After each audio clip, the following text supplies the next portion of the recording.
आम्ही पोरं जन्माला घालायची आणि कोणतरी दुसरा घेऊन ती पळून जाणार. त्यावेळेला जर असं कुठलीही गोष्ट करताना दिसली तर त्या पोराला पुढचं आयुष्य बघता येणार नाही एवढं नक्की. तब्बल 21 वर्षानंतर उद्धव ठाकरे आणि राज ठाकरे यांची संयुक्त अशी सभा ठाणे येथे होते.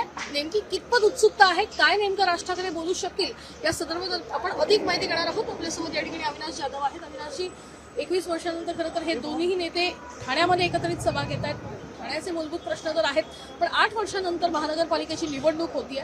काय वाटतं, काय नेमकं भाष्य करते? मला असं वाटतं की ठाण्याने ठाकरेंवर खूप प्रेम केलं आणि ठाकरेंनी देखील ठाण्यावर खूप प्रेम केलेलं आहे. सो हा ठाणेकर, मला माहिती आहे बाळासाहेबांच्या पाठी ज्या मजबूतीने उभा होता त्याच मजबूतीने या दोन्ही भावांच्या पाठी राहील. मागील काही दिवसांपासून लोक रस्त्याने भेटतानाही आम्हाला सभेबाबतीत विचारत होती.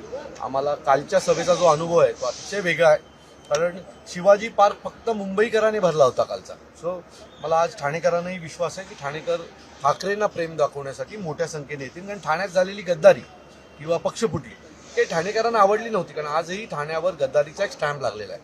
तर तो त्या स्टॅम्पला आमची मान्यता नाही हे दाखवण्यासाठी ठाणेकर इथे मोठ्या संख्येने उपस्थित आहेत. ठाण्याचं राजकारण जर आपण बघितलं तर सध्या आरोप प्रत्यारोपांचं राजकारण मोठ्या प्रमाणात होत आहे. भ्रष्टाचार भाषिक मुद्दा तर आहेच, मात्र वॉटर गटर मीटर जे मूलभूत प्रश्न आहेत सर्वसामान्यांचे, त्याला कुठेतरी हातभार लागलेला दिसून येतोय का? काय वाटतंय? मला सांगा ना, पूर्ण राजकारण हा मियाबाई महापौर होणार ह्याच्या भोवती फिरतो, बरोबर आहे.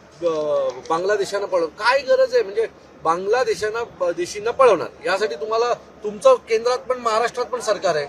मग त्याच्यासाठी तुम्हाला नवीन महापालिकेला लोकांना आश्वासन द्यायची काय गरज आहे? महापालिकेची निवडणूक ही वॉटर मीटर याच्यावर चालते ना.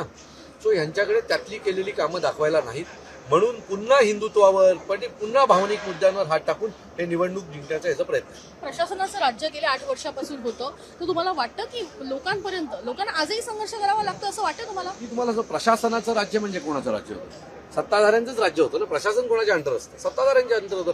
तर पहिली 5 वर्ष आणि पुढची 3 वर्ष ही सत्ताधाऱ्यांच्याच अंडर मुंबई महानगरपालिका, ठाणे महानगरपालिका ह्या होत्या. तर मी पूर्ण खात्रीने सांगतो, ठाणेकरांची जी काही मोठ्या प्रमाणात फसवणूक झालेली आहे, आज ठाणे महानगरपालिकेच्या जर तुम्ही तिजोरीची परिस्थिती पाहता अतिशय वाईट आहे. मुंबई महानगरपालिकेत 70,000 कोटीची ठेवी आहे आणि ठाणे महानगरपालिका कर्जात आहे, अशी आमची परिस्थिती आहे. हे सगळं कर्जात आणण्याचं काम जर कोणी केलं असेल तर ते एकनाथ शिंदेनी केलेलं आहे. पण याच्या आता जर आपण बघितलं सध्या ठाण्यामध्ये एकनाथ शिंदे विरुद्ध गणेश नाईक असा वाद मोठ्या प्रमाणात दिसून येतो. मग या सगळ्या गोष्टींमध्ये ठाकरेंना मतं कितपत मिळतील असं वाटतं तुम्हाला? बघा, गणेश नाईक आणि त्यांचा जो वाद आहे तो नवी मुंबई पुरता मर्यादित आहे आणि ठाकरेंवर प्रेम करणारा एक वेगळा वर्ग आहे. मुंबईमधला प्रत्येक मराठी माणूस हा ठाकरेंसोबत आहे. त्यांचा विचार जे चालू आहे, त्यांचा जो विषय आत्ताचा आहे की कोण किती लायकीचा आहे आणि कोणी किती हरामाचे पैसे खाल्ले. तर तुम्हाला काय वाटतं, हरामाच्या पैशाच्या विषयावर लोकांना आवडत असेल का चर्चा? तर बिलकुल नाही. आजच्या घडीला लोकांना जर काय आवडत असेल तर 2 ठाकरे बंधू एकत्र येतात हेच. पण मग आता ही बाजी जी आहे ती एकत्र आलेली आहेत, बाजी अनेक ठिकाणी बघायला मिळत आहे. ही बाजी मतांच्या स्वरूपामध्ये मतपेटीमध्ये तुम्हाला बघायला मिळेल असं वाटतं? 16 तारखेला महापौर तुमचा होईल असं मी वाटतं? तुम्हाला एक सांगतो, शिवसेना आणि भारतीय जनता पक्षाने एक प्रोपागंडा जरी किती मोठा उभा केला तरी मुंबईमधला मराठी माणूस, ठाण्यातला मराठी माणूस हा ठाकरेंच्या पाठीशी उभा राहणार आहे. त्याच्यामुळे यांनी किती वातावरण तशा प्रकारे तयार करायचा प्रयत्न केला तरी आम्ही ग्राउंडवर काम करतो. लोक आमच्याशी काय बोलतात हे आम्हाला माहिती आहे. आम्हाला दोघांना मिळून मागच्या विधानसभेत झालेलं मतदान हे यांच्यापेक्षा जास्त आहे. सो आमचा मतदार तर कुठे जाणार नाहीये ना, तो वळायचा असता तर ज्यावेळेला करोडो रुपये तुम्ही ओतले त्याच वेळेला तुमच्याकडे वळला असता. तो आमचा जो मतदार आहे तो आमच्या सोबतच राहणार आहे. तुम्ही तुमचं बघून घ्या. हा मतदार या वेळेला यांची जागा दाखवेल. जे लोकसभेला झालं ते तसाच प्रकारचं पानिपत येत्या महानगरपालिकेनं तुम्हाला यांचं पाहायला मिळेल. मनसेचे डोंबिवलीचे नेते घरात जे आहेत ते आता भाजपमध्ये गेलेले बघायला मिळत आहेत. घरात जे भाजपमध्ये गेलेले बघायला मिळत आहेत. सोबतच रवींद्र चव्हाणांनी आणखीन एक विधान केलेलं आहे की आणखीन एक मोठा नेता लवकरच भाजपमध्ये पक्षप्रवेश करणार आहे. यांची मोठ्याची व्याख्या तुम्हाला माहिती आहे का काय? गद्दारी करणारा मोठा. रवी घरतचं जर डोंबिवलीमधलं स्थान 8 दिवसापूर्वी त्याला शहर अध्यक्ष केला आम्ही. याच्या आधी 2 वेळा राजसाहेबांनी लात मारून हकललं होतं. त्याच्यानंतर पुन्हा आम्हाला असं वाटलं की नाही चला ठीक आहे, तो कुठल्या पक्षात निघून जाऊ नये म्हणून त्याला दिलेलं ते साहेबांनी बक्षीस होतं.